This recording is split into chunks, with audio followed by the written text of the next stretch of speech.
every business should work without the owner. Unfortunately, many business owners build a company around them and they find that they are trapped within their own business. Everyone is chasing them, everyone is asking them questions, they're juggling hundreds of tasks at any single time, they don't have time for their friends or families, they don't have time for their own hobbies. Everything that is out of the window. You have become a slave of your own business. I'm Michael and I would like to show you a way of how to stand back from your own business so that it works without you. But let's start by explaining the growth phases of every step that you've made and why you are in a position where you're overwhelmed, your business depends on you, and there's no business left if we were to take you out of it. So everything starts as a one-man band. Now, if you are good at doing something, technical work, you might be a good architect, a good plumber, whatever it is, everyone around you supports you in the idea of starting on your own. And once you start flirting with that idea, there's no way back, because you think, well, I won't have a boss to work for. I will have as many time as I wish to. I'll work as much as I want to. I'll earn much better money. And basically the world will be a beautiful place. So you start on your own and you naturally grow. You grow because you're good at what you do and you now are your own boss, so you take even more care of your customers and basically you serve your customers. So they naturally come back to you, they also refer you to their friends, and your company just continues to grow. Now the next step is quite often finding a partner. Quite often it is a member of your family, it might be your life partner or basically your best friend. And quite often you find your partner that covers the areas that you're not a specialist in. So it might be someone to do the sales, to do all the quoting, or to do the bookkeeping, and so on and so on. And you then continue to grow even further because you now have more resources available, so you actually can offer an even better service. And also this is fueled by the fact that your customers are still happy and they refer you further. So the next step is to employ more people, because you basically need more pair of hands to do the work. So you reach the next step, which is having people around you. Now, the biggest mistake that every business owner makes at the beginning when employing people is telling them that if you have any questions, just come and ask me.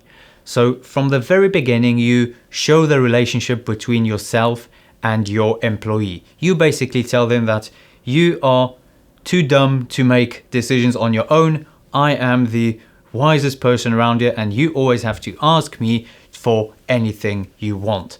And by doing so, you take away the power from that person, the proactiveness. You basically kill that person. So now this person becomes your robot and basically follows all your instructions.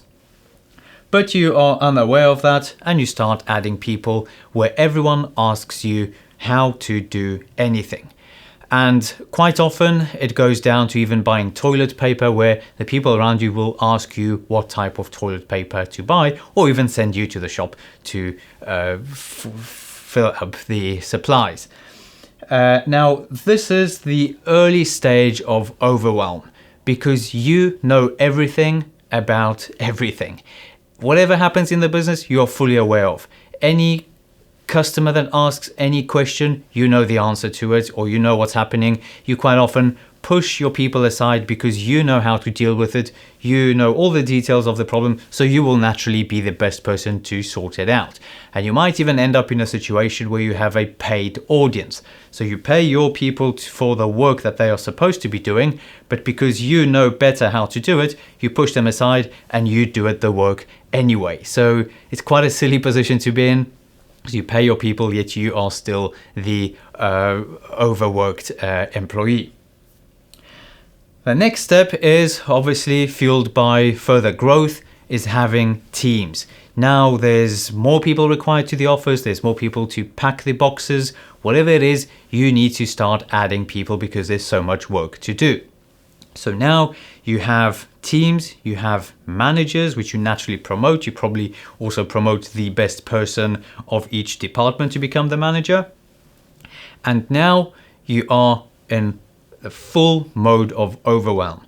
Now it's not each employee asking you, it's also each manager coming to you to ask you about every small detail. And this is the natural limit of growth for any business. There's no way you can grow further because your head is basically running on maximum revs and you just can't do any more work. There's also not enough hours in the day for you to take on any more work, so you basically are stuck. Now, there's sort of no way out of it. This is a dead end because you don't want to hear the word growth. You've had enough. You don't want to grow because you know that growth equals more problems. You obviously don't want to go back to where you were because, well, psychologically, that is a failure. You have a team of 20 people or so, and suddenly you have to go back to square one, which is being the one-man band. So, unfortunately, that is not an option. And many business owners basically are stuck here, unaware that there is a solution to it. I've been there myself and I know how terrible, disastrous it is to be in this state. I've sought out help from other business gurus and I've managed to stand back away from my own business so it works without me. Now, with passion, I share this knowledge and experience with others because I really want to help fellow entrepreneurs out of this trap.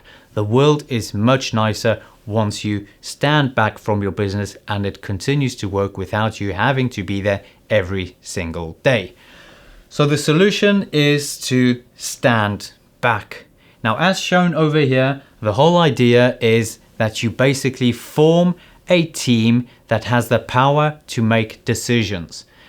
It is not an exit in disguise. It's not that you leave your company behind, you run away and never look back. No, it is about building a healthy relationship as you, the leader of the company, and other leaders within your business. Now, it is also important to note that you are the entrepreneurial spirit within the business.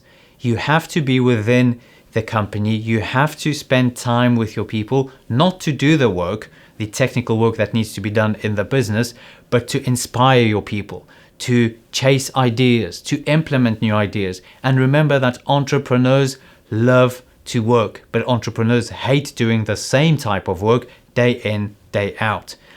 So it's not that you stand back from your business and are free to lie on the beach because you'll get bored.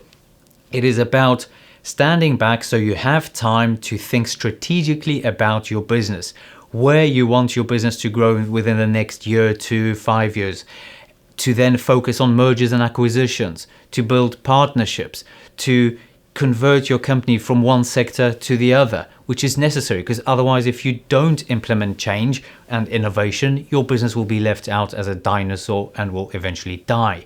So by standing back, you put yourself, the entrepreneur, in the right position, the thinker, the person that has time to wander around and think what's next for the business. So I really recommend you join the Stand Back course where I'll teach you step by step how to move away from the overwhelm, from the business that depends 100% on you, to a position where the business works without you, whether you are in the business or whether you decided to stay at home because you deserve it. So please join the course and you'll regain your well-deserved freedom by converting your business so it works without you.